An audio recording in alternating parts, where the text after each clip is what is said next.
Indeed it is. Well, let's shift gears and look at our question of the day.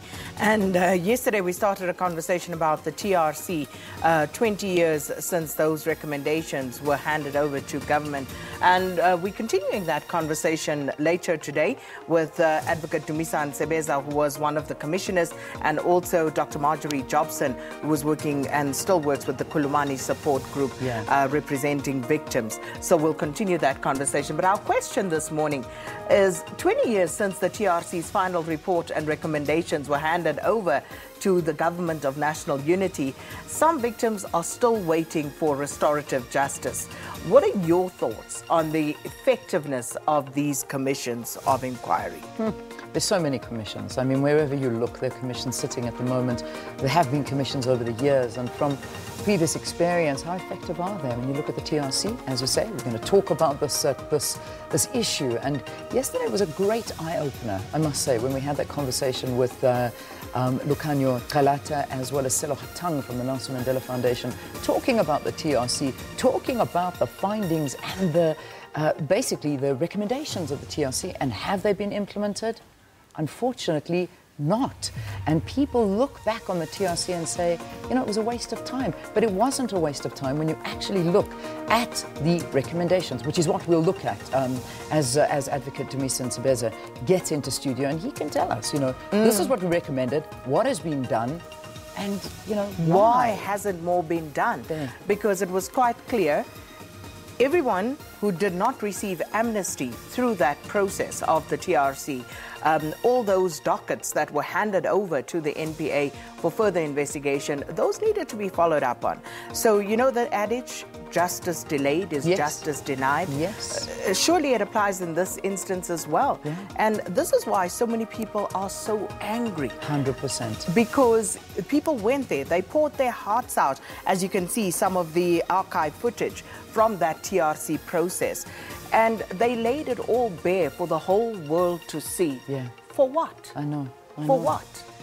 For what? And that's what we're asking you this morning. So talk to us about it. Obviously, if you want to talk about the TRC, that's very much the focus of our conversation, but commissions in general, that's also what we'd like to look at. So let's talk about stories of the day as well.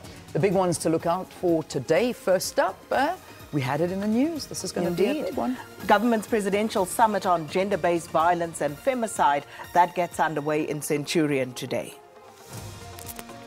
Oh, this story back in our faces.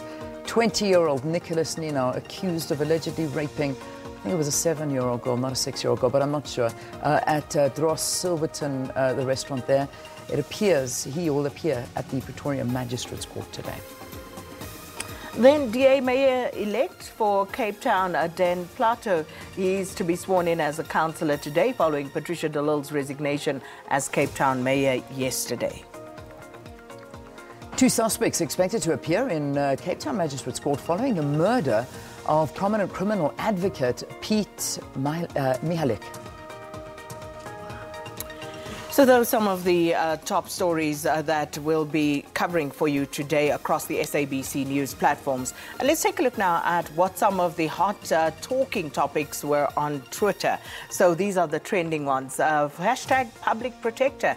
And the Public Protector, of course, releasing some of the reports that she's been working on, at least her office has been working on. And the one that seemingly stole the highlight there was the one on Malusi Gigaba, the Minister of Home Affairs. Constitution is a big thing that's trending now. And again, I think it's got to do with the issue of Malusi Gigaba. And Malusi Gigaba violated the Constitution by lying under oath. That's what the Public Protector has pronounced. But I know it also relates to what's going on in the States. And it's also Donald Trump and his issues.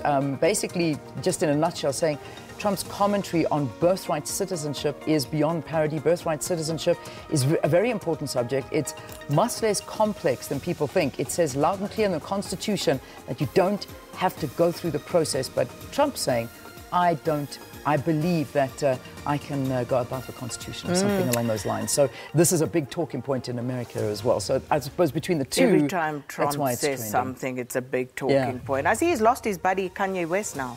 What? Yeah, the friendship is on the rocks. Really? Yeah. They broke up? Yeah. Just like that? Romance is over. Who caused it? He decided that he feels used by the dance. So. Oh my! Yeah. Oh, okay. Great. All right, moving on. Great, she said. What else can you say? Dalil, let's move on to our more serious issues. Dalil, we know why Dalil, so no longer as Free of 7 at o'clock. last. Yeah, as of 7 o'clock last night, she hung up the chain. No longer She said the, she's free. She's free from the oppression, and all I could hear was Martin Luther King, free at last, free at last. Patricia DeLille is free of the DA at last. Yeah, so now that went on forever and a day. We wait to see what her next step is. I mean, Yeah. apparently in 2 weeks' time she will announce her next sort of move in the political arena, whether she brings back the ID, she joins another party, we don't know. So we'll wait and see on that one. 2 weeks, she said. Yeah. And of course, we're going into an election year, so Yeah. it's going to be fun and games. Oh, very much so. And then finally Halloween. So yesterday, I mean, the Americans, I must say, go massive with Halloween. And some of the outfits that you see, I mean, it's one day where I think people can go absolutely insane. And I don't even think this was in America, this was here. So in South Africa, suddenly people enjoying dressing up and doing what they do. But these are the streets of New York. I mean, look at that. People just go absolutely incredible with regard to the costumes and the celebrations that hit the streets. And yeah, so Halloween, big talking topic, and everybody coming out in full regalia. Yeah, and Well, the 31st of thing is, October. here in South Africa, hasn't gained much traction. I think it's more out in the burbs. It is, and totally even in the there, burbs. it's just It's an excuse to get sweets, that's all. Exactly. Yeah, no, but my kids going and not getting a big sweets, that's thing, all they really. want, you know. That's pretty much, I think that's cool to see who can get more sweets and who can get more sick. That's pretty much so it. But anyway, those are the trends, and yeah, we'll look at Twitter to see what you want to follow this morning. But it's traffic.